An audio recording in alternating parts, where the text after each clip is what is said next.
I want to think about how we can transition that into sort of next generation, right? What are we looking for in terms of from our mRNA LNP formulations and from our encapsulation, right? In terms of getting these products where they need to go, making sure that they're stable, that they're durable, that they are redosable, right? As we've learned. So I guess I want to start, Alok, with you and see if we can start chipping away at a definition of what we might call a second generation LNP. What characterizations do you think, or what characteristics would a second generation mRNA LNP sort of vaccine or therapeutic embody in your mind? Yeah, I mean, so I can address one at a time. So vaccine, as Russell just said, right? Stability, very important. Now, any innovation that can drive even the cargo stability, like, mRNA stability by itself is different than mRNA inside of an LNP.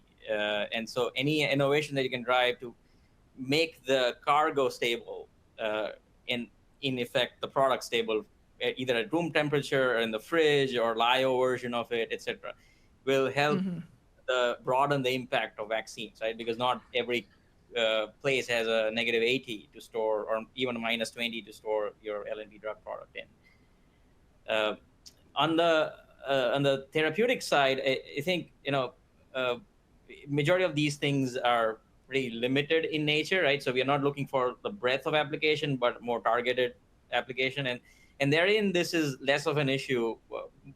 More of an issue is how do these products clear out of the body, right? So, like if you think about cancer patients, right? Their metabolic, everything is more challenging when it comes to administering a product in a cancer patient, for instance, right? And so your LNP needs to be more tolerated, right? And cause less LNPs will go to the liver no matter how you try to avoid it, right? So cause less liver damage, etc.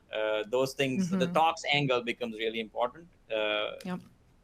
Especially because these are repeat dose applications, right? When it comes to therapeutic, even if you take liver as a target organ, where you try to make the liver as a protein factory, it's still every month or a couple of months you have to go in and then administer the LNP. Same with Onpattro, right? It's every 3 week, I believe, the patient has to take for the TTR to not to be knocked.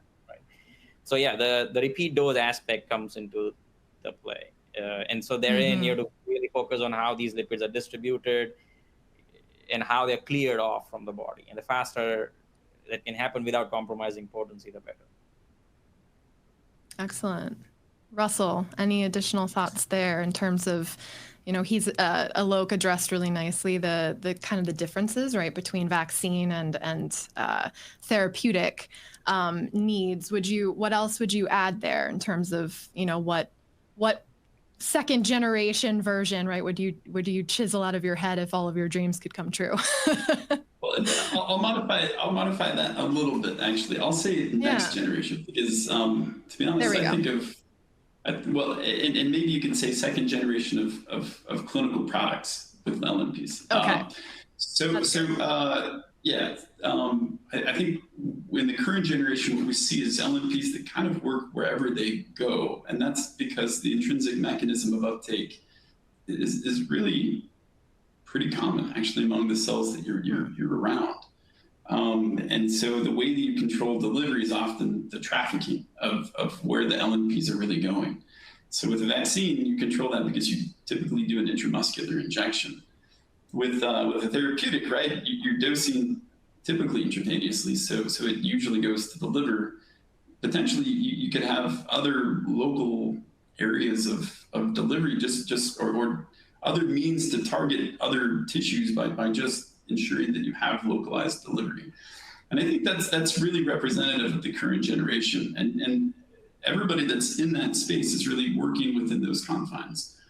For the next generation, for a vaccine perspective, what you really want is something that gives you more protection and more robust products. I think having 2 approved products, that's a huge milestone in showing the maturity of the technology, because really everybody else that was working in this for the past 20 years was really only working on research. And there was only a few products or a few efforts that really ended up in clinical trials. And yearly you had to have deep pockets to enable that to happen. So that's shifted now, especially in the vaccine space. But the real key here is will mRNA-based vaccines compete with more traditional vaccines? And to do that, it's really about the protection that you get. In COVID, you had a kind of a very fortunate circumstance where, it was really kind of the technology that could move the fastest actually had the best chance of success as long as it was protective. But in the case of other types of infectious disease, that typically isn't quite as constraining. So for vaccines, the lipid nanoparticle really has got to, or whatever delivery vehicle you're using, has got to show that it is capable of enabling mRNAs to really give the best protective response that you can get. And one of those things would actually be if you could really modulate the vaccine for the route of infection. So most of our vaccines, or excuse me, most of our infectious diseases, they're coming through a mucosal pathway, right? If you had a secreted immune or antibody response with IgAs or IgMs, then you would have a more productive response. And so, I think for vaccines, you want to see, that engineered into the delivery system is more full, more adequately and more completely capable delivery vehicles that enable that route of administration. And then the follow-on to that is generally we take these vaccines in our doctor's offices. Potentially, there's a chance that by enabling more convenient means of delivery, you could take it at home, right? But you need stability, you need presentation that's really well suited for that kind of an application. And then you need, I think some luck with regulatory authorities to get permission to do that. But ultimately, that's where you see, I think, a new generation of vaccines that's really enabled through an mRNA pathway. And I think it's pretty amazing. Yeah. No, I heard so many good pieces of discussion here in terms of improving the durability for vaccines, figuring out how to administer them in a different way, a different location, right? So that you're actually targeting where that disease or that illness takes effect.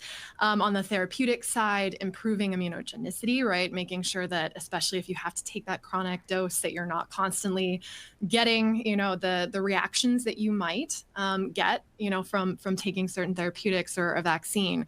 And I think too, keeping the commercial, right, landscape in the periphery, right, or at least in front of what you're doing is also really critical to the work that you guys are doing, right? Because that can also, you're working to reduce cost of goods, you're working to make your product a more effective, efficient form of delivered medicine, right? So I think that keeping that in the periphery that's a really good point to make, Russell. I liked that.